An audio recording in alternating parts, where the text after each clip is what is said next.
Thank you for inviting me here today. Thank you, Mehmet, for including me. I'm delighted to see all of you here this evening.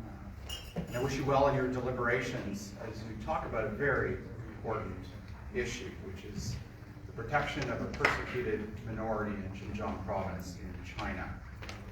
What is going on in Xinjiang should concern all of us, not just here in Canada, but all of us around the world. Because what is going on in Xinjiang is a genocide. And Canada has an obligation under the 1948 Genocide Convention not only to prevent genocide, but also to not be complicit in genocide, and to ensure that we do everything we can in making sure that the horrors of the Second World War and the Holocaust never take place again. In fact, the 1948 Genocide Convention, a UN treaty, is the very first international human rights treaty that was adopted after the Second World War. And as we increase in distance from that time of the ending of the Second World War in 1945, I think we increasingly take for granted the post-war order that was set up in the aftermath of that war. We forget, I think, that up till 1945 there have been several world wars with tens of millions of people who died, both civilians and non-civilians in those world wars. And we decided back then, as leading members of the United Nations, to never again allow this history to be repeated. And so beginning in 1945 and beyond, Canada was one of the leaders in establishing a new post-war world order.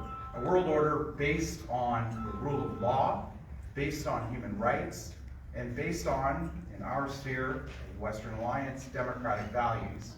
And we enshrined many of those beliefs in international treaties, the 1948 Genocide Convention being the first of those treaties. And here we are today, a mere 75 years after the ending of that war, and we are once again witnessing a repeat of the horrors that we promised never again would happen.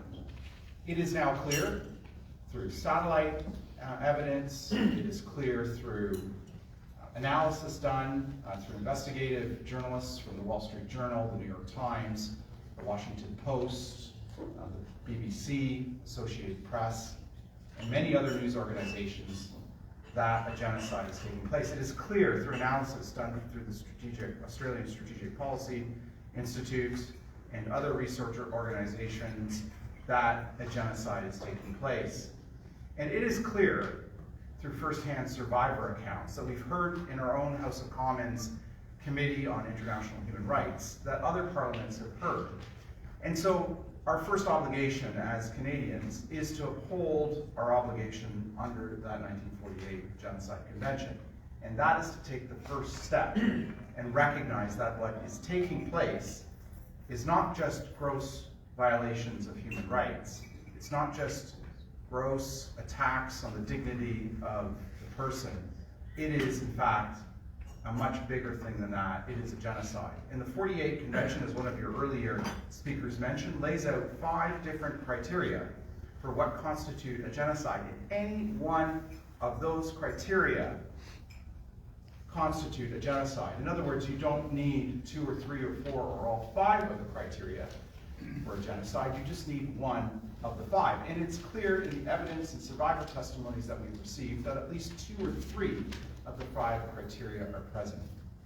So, your parliament, just across the river, the canal here, earlier this year, was the first legislature in amongst Western democracies to adopt a resolution recognizing that a genocide was taking place against the Uyghur people and calling on the government of Canada to do something.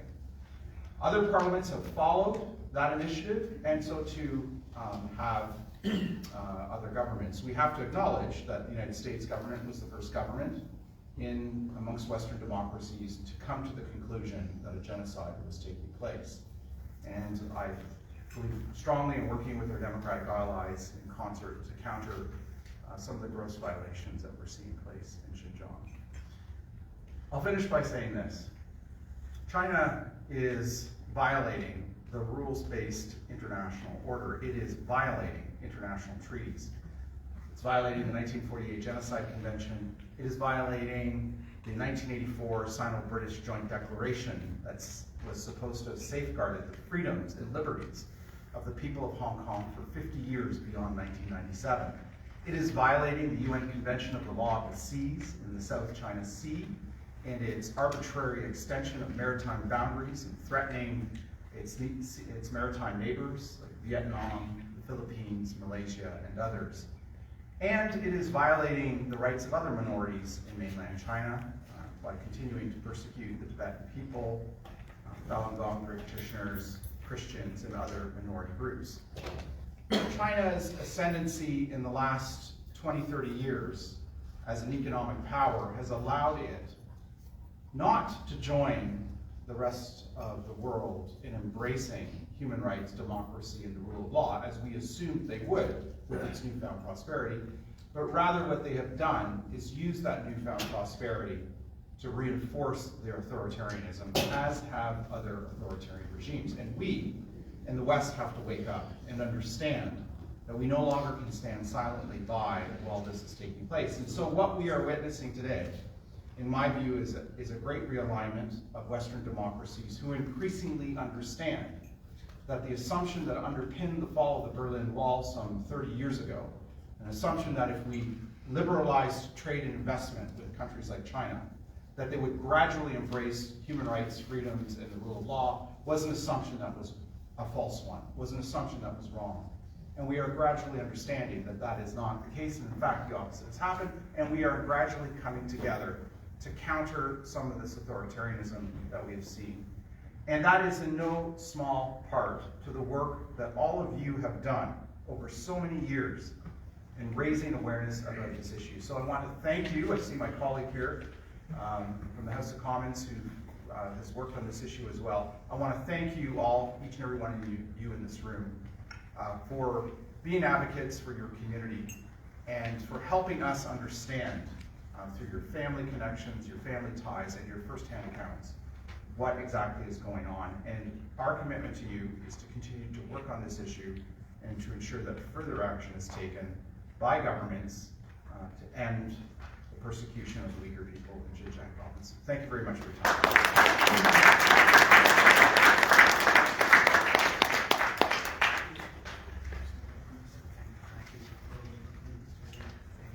Thank you very much, Honorable Michael Chung.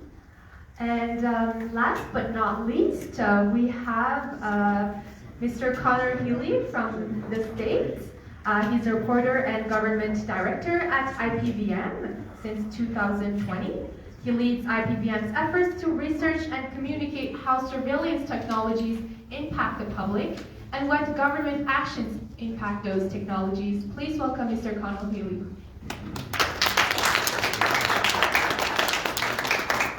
Thank you very much. So, I'll start by saying first, I apologize for my attire.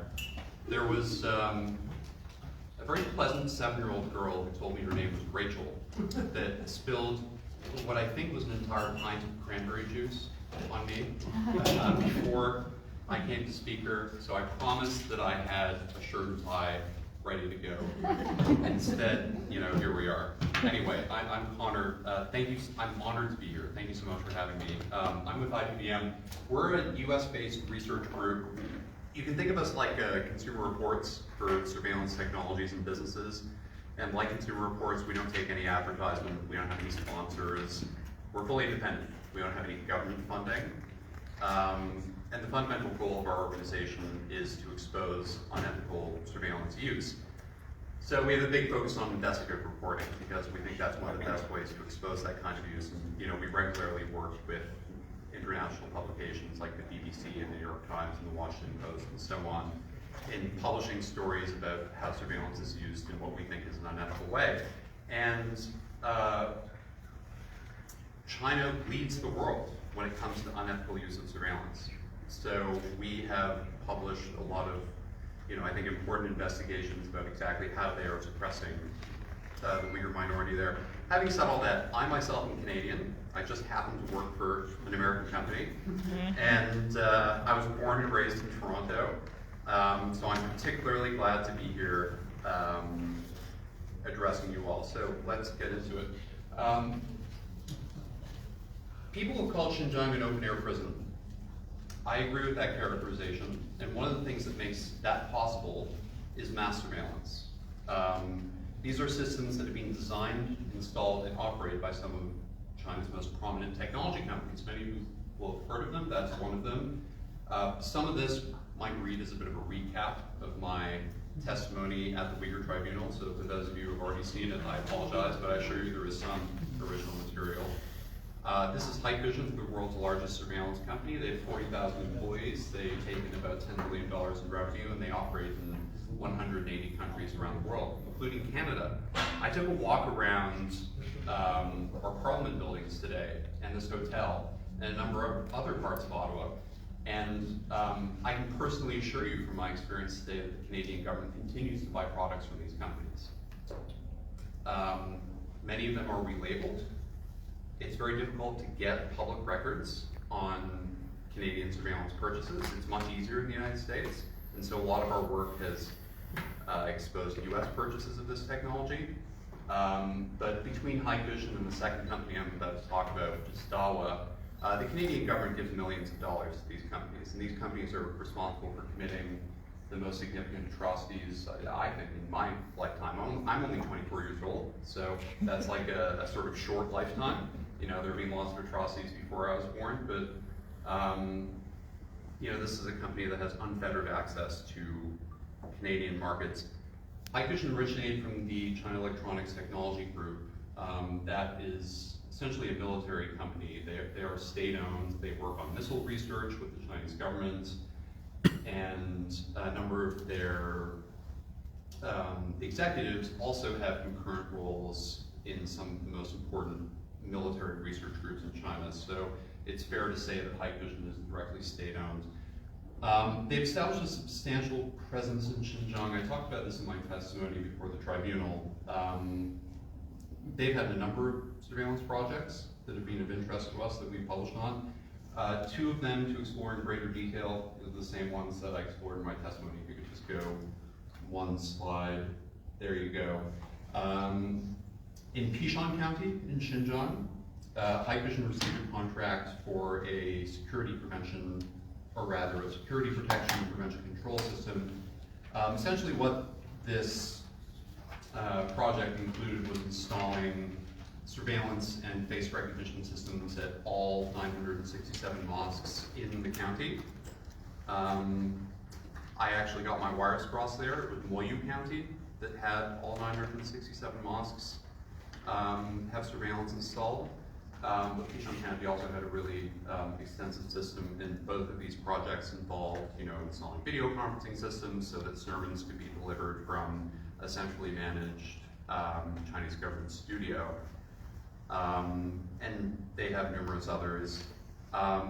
These face recognition systems, whether they're installed in mosques or in other parts of Xinjiang, fundamentally what they allow authorities to do is to catalog the identities of those who are, for example, attending mosques. They can also catalog, you know, the surveillance is extensive enough, they can catalog exactly what they're doing with their day, and they can engage in significant tracking of individuals that they consider, you know, of concern, and proactively monitor them in real time. If we move on to Dawa, you know, I'm gonna grab my water glass. I'm just a bit parched.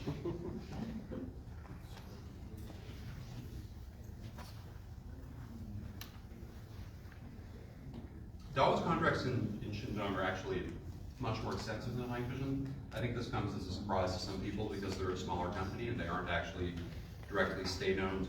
Perhaps the most notable one, if you just want to go one slide over, is the Yarkon County project. The reason this is notable is because it's the largest single government surveillance project in history. In fact, it's the largest surveillance project in history. The amount of expenditure equates to almost $1,000 US per person in that region of Xinjiang. It was nearly $500 million. and included construction of extensive mass surveillance systems, what they call convenience police stations, which has been a signature policy in Xinjiang of setting up police at sort of every street corner, so to speak. And a contract of this size is pretty much unheard of. There are a number of other dollar contracts that we could probably go through. Some of them involve the installation of Wi-Fi sniffers, which have been identified as part of the IJOP, Integrated Joint Operations Platform, that are used to identify users of unknown devices so that they can ensure that if you're a Uyghur and if you even try to engage in some kind of sort of private use of the internet communications that the government isn't monitoring, they'll make sure that they get you anyway. And I think that is how much they care about monitoring people in these regions, that they're willing to invest so significantly and ensure that there is no option in this, again, open air prison to communicate to the outside world with unfettered access. If you can go to the next slide, again, there you go. This is an ethnic minority detection feature that was inadvertently demonstrated by Hike Vision at a conference about 3 or 4 years ago. It's the first time we ever saw one of these products mentioned, and since then we have about a dozen companies that we've identified as developers of solutions like this. This one just says ethnic minority. There was a later example of a Hike Vision analytic technology like this that was specifically designed around Uyghurs, but we based on our research, we're pretty sure that by ethnic minority here, they're explicitly referring to Uyghurs, and in any case, Hike Vision later developed Uyghur detection. That was how they themselves described it. These systems are essentially trained to assess, just on the basis of your facial features, whether you are Uyghur or Han. And so they could know nothing about your identity, about sort of, who you are, who you're associated with, where you're from, just on the basis of your facial features. They can identify that you're Uyghur, and in many implementations of this system, such a result creates an alert for police, depending on the circumstances, particularly if you're in a part of China that you're not supposed to be in, or if you're doing something that the Chinese government doesn't want you to do. And so this has been applied in many different ways. Let's go to the next slide. I think this is one of the most powerful examples. This comes from technical documentation for something called Heart of City. It's one of many police operations management solutions that have been designed in China. So this is made by Dawa. In Heart of City, you can basically imagine it as the sort of, the software that underpins how they dispatch and deploy police in a particular city, and exactly what they're trying to police and who they're trying to find. This is a sort of central management software for public security officials.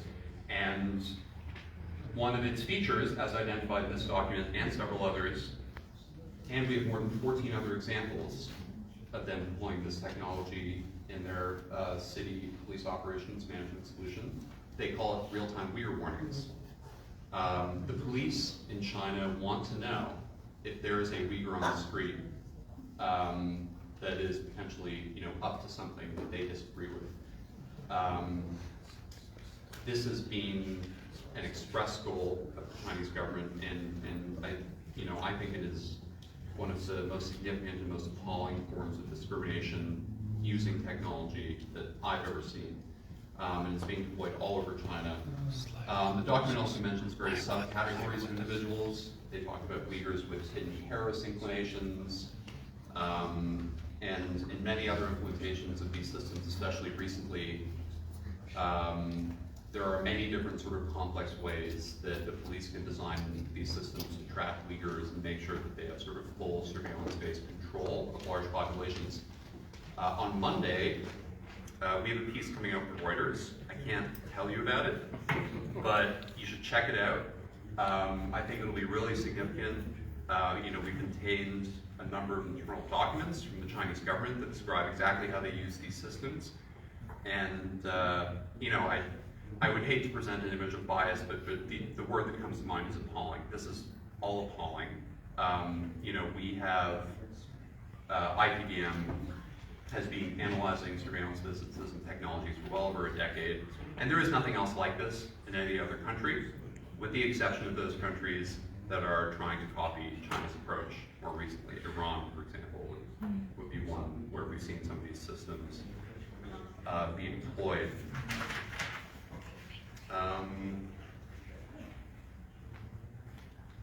Can you go back one slide? Is that? Sorry, one more? There. So I think I'm getting my wires crossed a bit, but that's actually an Alibaba document. This is from their Cloud Shield online content moderation solution.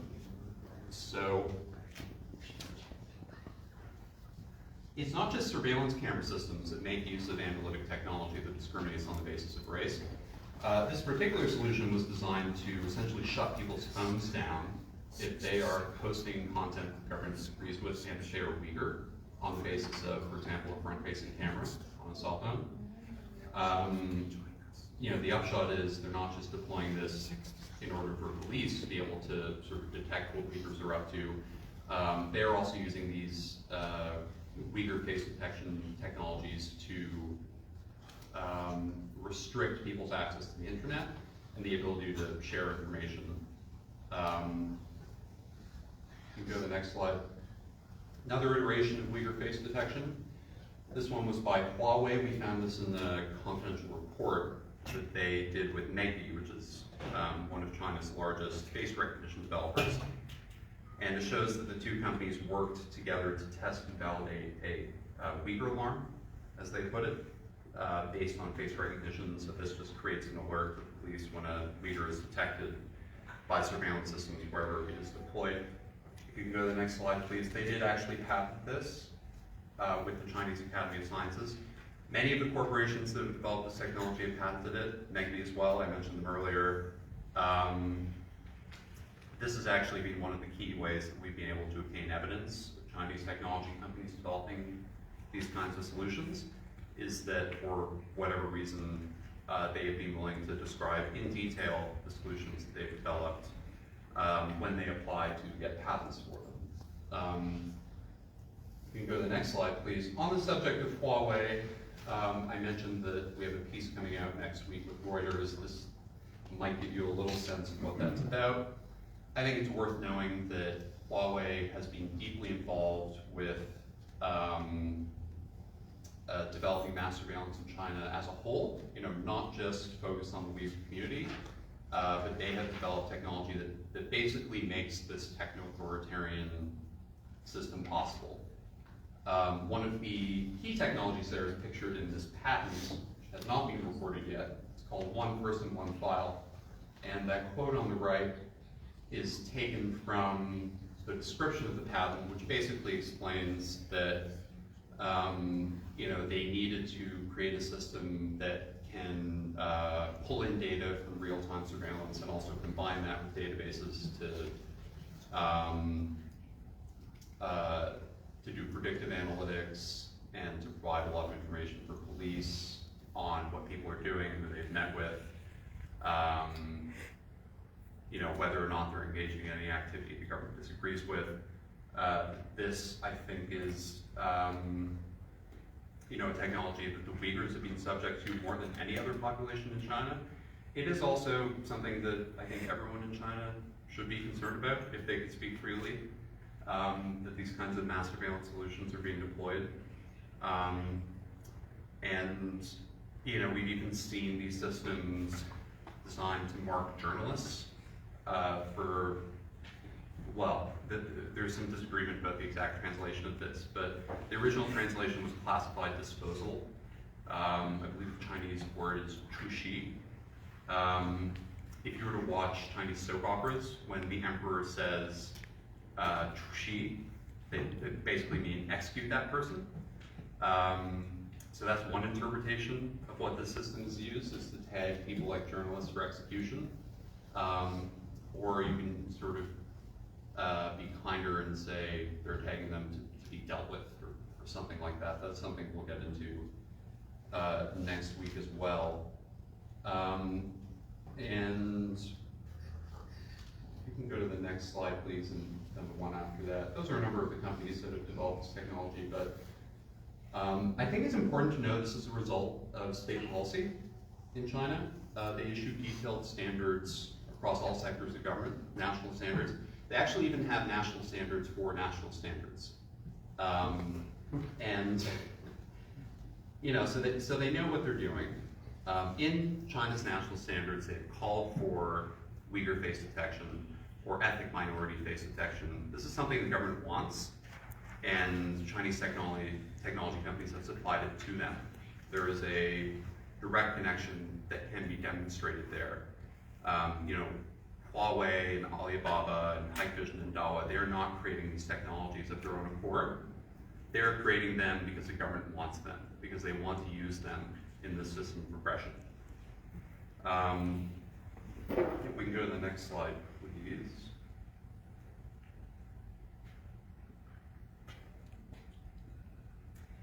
That's from another national standard. You know, I can get into more detail about exactly what China's national standards say, but that's just essentially another example where they call for ethnicity detection. If you can just go to the next slide, please. This is a bit dated at this point. We did an analysis a couple years ago of where exactly Uyghur face detection is being deployed. In these cases, basically, you have a number of different regions of China that are integrating Uyghur face detection into their surveillance systems. There are a number of reasons that they might be doing this. You know, there may be a correlation between the sort of places where Uyghurs are being relocated and the places in which these face detection systems are being deployed. So in other words, there are certain parts of China in which they figure if there's a Uyghur on the street, they probably shouldn't be there, and we want to know about it immediately. Because if they are out on the street, perhaps they have escaped from whatever detention situation they're in, or perhaps they're out doing things that they shouldn't be doing. There are large swaths of China in which, just because of your facial features, you can pretty much guarantee the police are going to come try to arrest you if you walk on the street. And that is you know, much more widespread at this point than this map shows. Again, this was from an analysis done like almost 3 years ago. If you go to the next slide, please. Again, I showed this in my testimony at the Uyghur Tribunal. You know, this is an image that I think tells us a lot about the reality of surveillance technologies in China. It should be noted that in order for these technologies to exist, they have to be tested on people. And this is an example of exactly that occurring. Those of you who know a lot about these issues will probably recognize those vests and understand the situation that the individuals in these photos are in. And they are being used as test subjects for these face recognition systems. In this particular case, it's actually an emotion recognition system that they were attempting to use to classify individuals and figure out exactly how they should be treated during their detention. I want to leave some time for questions. I think if I were to make sort of one key point to everyone here, it's that the serious ethical questions surrounding these tech companies are being utterly ignored in Canada. The same corporations that are responsible for designing a techno-authoritarian system of computerized atrocities profit from government contracts in this country continuously. There is nothing that is stopping this from occurring.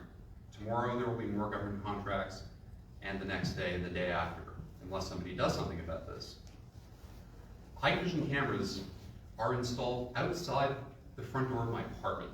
They're everywhere. They're in this building, and these technology companies have no problem selling in this country. Nobody is taking them to task over the atrocities that they have committed.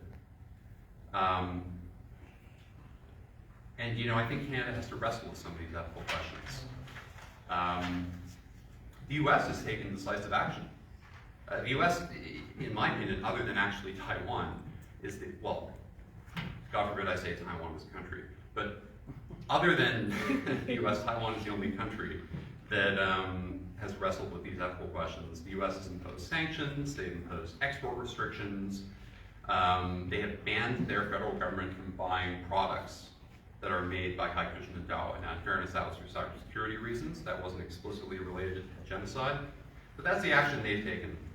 You know, meanwhile in Canada, I was really pleased with a lot of the thoughts that were shared earlier. It seems like,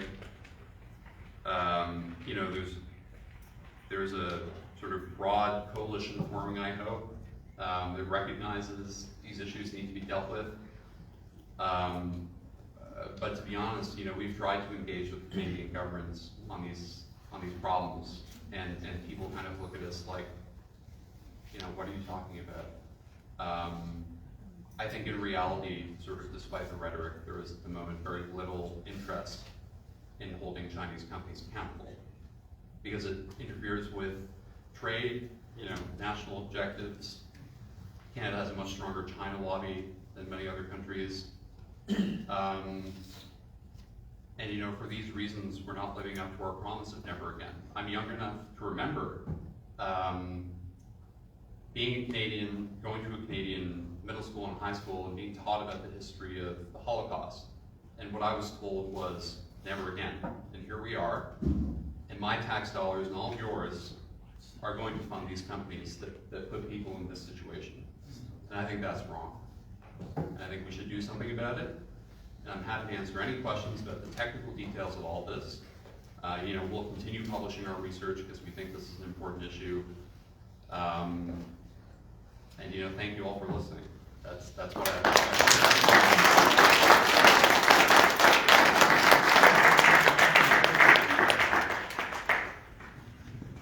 I have a question.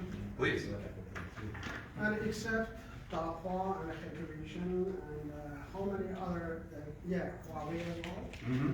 And from your IPL reports, and we know that all of them very closely associated with some sort of the government program, Yeah. with surveillance and control, and even high-tech genocide. So those companies, do you have a branch or affiliation in Canada? Yeah. Dahua and Hikvision or the others, Huawei, they have a headquarters. And what is the relationship between these affiliation and the company's original headquarters in China? Right. So it depends on the company. If you take the example of Dawa, they have a wholly owned subsidiary called Lorex, which actually calls itself a Canadian company. There is no truth to that at all. But we're actually working, this isn't such a big deal, so I can talk about it. We're working on this investigation of country of origin claims. And we've sort of gone undercover and asked Lorex, Dawa's subsidiary, to tell us about where their products are made. And they say they're made in Canada, which is utterly untrue. Lorex is very successful in this country. Nobody knows who they are. And unless you do some research, you wouldn't know that they are owned by Dawa and all their products are made by them. Hikvision's, they don't have another subsidiary brand here, but similarly, they're all over the place in Canada. Huawei is, we don't really focus on telecom issues as much, so I honestly couldn't tell you what Huawei's sort of current status in Canada's telecommunications networks is, but their chips, their high silicon chips, are in a lot of equipment, especially in the surveillance and security industries. And so they're all over the place too. I'm not sure if you were asking about connections to the Chinese government directly as well. No, because those companies in China, they have a close connection with Chinese government. Yeah. We know that, specifically the Chinese military and other intelligence department of the Chinese government to surveillance people. And my question is, what is the real relationship between those companies, the headquarters in China, and information in Canada? We see Huawei Canada, for example, Dahua, and Hikvision. Well, I mean, I think it's pretty direct. Yeah. We've spent years dealing with these companies, including their subsidiaries in North America. And Dawa North America is the same as Dawa in China. There was an interesting lawsuit going on over the past few weeks, sort of totally unrelated to these issues, in which the CEO of Dawa had to testify about a variety of issues, including their business operations in North America. And that testimony showed very clearly that, you know, Dawa North America and Dawa China are the same company, and that they appoint officials in China to run Dawa North America. Hikvision's the same. I couldn't speak as much to Huawei.